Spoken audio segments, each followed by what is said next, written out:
Typically for men, we're looking for a body fat level that's in single digits in order to represent optimum health for the male.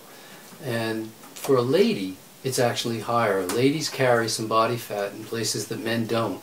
Bless the differences.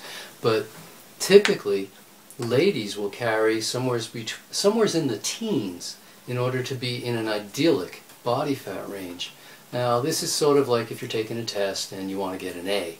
If you want to get an A, men, you want to be in the single-digit range. If you want to get an A, ladies, you want to be in the teens.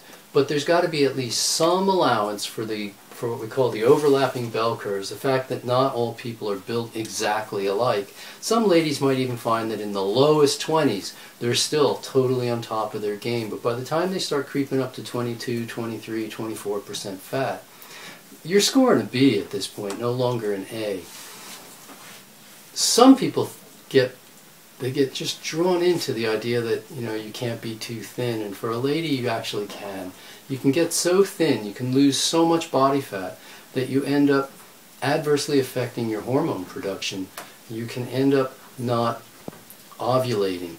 And this doesn't typically bode well for the health of the woman. It indicates negatives in terms of bone density. Osteoporosis becomes an issue, or can become an issue.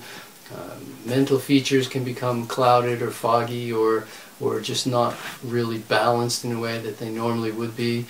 Hormones affect everything and anything going on in our bodies, and certainly the regulation of the reproductive cycle is affected by the amount of body fat you have. You start going into what some people refer to as a starvation mode, or you just want a survival mode, and this doesn't include ovulating. Now, a lot of women who eat really clean or live really well find that they stop menstruating, which means they stop bleeding, along with the elimination of the egg. It doesn't mean they stopped ovulating, and there are easy ways to check for this through various temperature methods and checking the saliva for the crystallization factors, and there are many ways to keep track of this.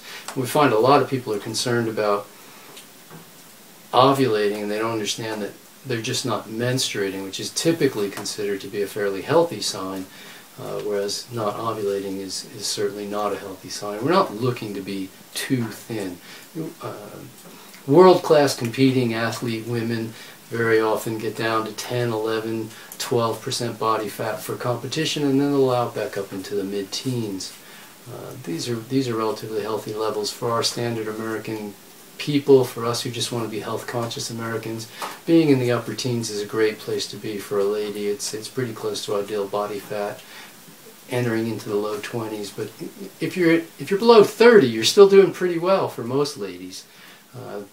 They kind of freak out mentally when they hear the number and they go, "Oh, I'm 25% fat." Seems like so much, but it's actually not that far off from idyllic.